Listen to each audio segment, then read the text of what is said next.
안녕하세요, 김병수입니다. 텐션 좀 높아졌죠? 네, 안녕하세요, 원장님. 오늘 제가 굉장히 흥미로운 이야기를 들었는데 우리 사람들의 치아도 사람들처럼 재생세포가 있다고 하더라고요. 제가 읽었던 기사를 한번 보시고 이야기를 한번 나눠보는 시간을 갖도록 하겠습니다. 치아를 새로 만드는 거 되게 좀 드라마틱하고 되게 혹할 만한 주제죠. 이가 만약에 망가져도 새 이가 나면 정말 좋겠다. 제가 대학의 학생 때부터 그런 연구를 한다더라, 어떤 물질을 발견했다더라, 이런 것들을 봤던 기억이 있습니다. 우리 치아 안에서 뭔가 충치가 생기거나 이랬을 때 얘를 방어하는 기전 같은 것들은 있어요. 크게 치아를 보면 바깥에 에나멜이라고 하는 구성이 있고, 그다음에 덴틴이 있고, 그다음에 이제 치수라고 하는 이제 치아 안에 있는 신경 조직이 있는데, 치수까지 만약에 충치가 들어가면 치수가 이제 감염이 되겠죠, 그죠? 흔히 말한 이가 썩어 들어가는 과정인데, 얘가 이제 점점 썩어 들어오면 이 안쪽에서 3차 상아질이라는 걸 만들어요. 충치가 꼭 있다고 만들어지는 건 아니고 이제 그런 자극이 있어도 만들어지지만은 나이가 들면서도 천천히 이제 생깁니다. 치아의 경조직, 딱딱한 조직의 부피가 늘어나겠죠, 그죠? 그만큼 그 썩는 거가 진행이 이제 그만큼 안 되면 통증을 못 느끼고 이런 것들도 되는데, 그런 것들은 뭐 자연적으로 생기는 현상들이고, 우리가 인위적으로 현재까지는 어떤 치아 조직을 재생을 시키는 방법들이 의학적으로 증명이 됐거나 실용화된 기술은 아직은 없는 걸로 알고 있습니다. 제가 자료 수사를 해보니까 이게 사실 상용화가 될 수 있는데 시간사들이 반대해서 모론입니다. 만약에 이가 한 절반이 다 깨졌어요. 근데 어떤 약재를 딱 이렇게 발라놨더니 그만큼 이가 뿅 하고 생겨. 얼마나 좋겠어요, 그죠? 그 치과에서 약만 발라주면 되는데 어렵게 막 엄청 뭐 0.1mm 단위로 뭐 이렇게 세밀한 거 안 봐도 되고 기구도 안 돌려도 되고, 모르겠습니다. 아마 제 생에는 안 되지 않을까. 제가 생각할 때는 제 생에는 안 될 것 같아요. 치아 재생 기술이 아직까지는 정말 굉장히 낮은. 제가 봤던 그런 연구들은 우리가 이제 이가 만들어지려고 하면 이를 만드는 그 치배라고 하는 게 생겨야 되거든요.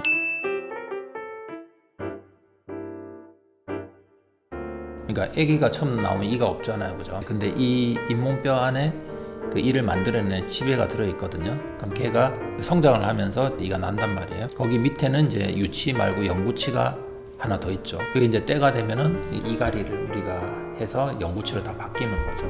그런 과정을 통해서 이 없어진 상실된 치아를 새로 만들 수 있는 방법이 없을까라고 이제 고민을 많이 하거든요. 그 치배를 만들 수 있는 줄기세포 이런 것들을 만들어 가지고 속에 이렇게 주사를 하거나 걔를 넣어 놓으면 걔가 이렇게 치배로 딱 잘 커서 자연스럽게 나면 대박이겠죠. 근데 그게 일단은 온전하게 주위 조직과 줄기세포의 연구 단계가 그렇게까지 진척된 건 아닌 걸로 알고 있고, 뭔가 이제 새로 만들어내는 것들이 만약에 컨트롤이 잘못되면 종양이 되거든요.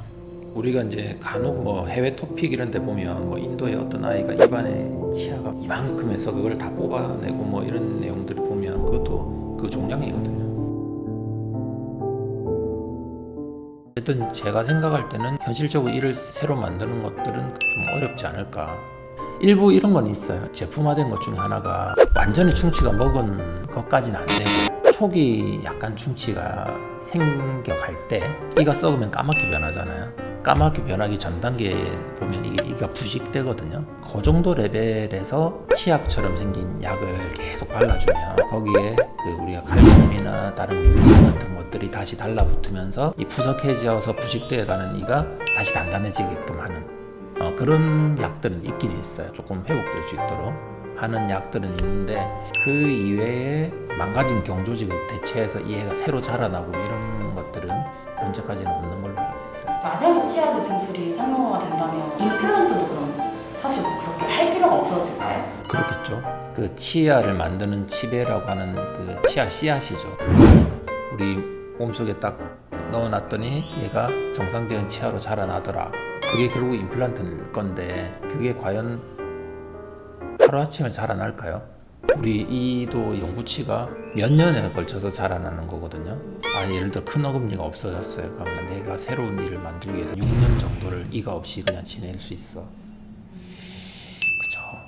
한 2달이면 임플란트가 끝나는데 그렇죠? 그런 기술이 진짜 상용화가 된다면 치과 의사의 전망은 어떻게 될 것 같으세요? 대박이죠.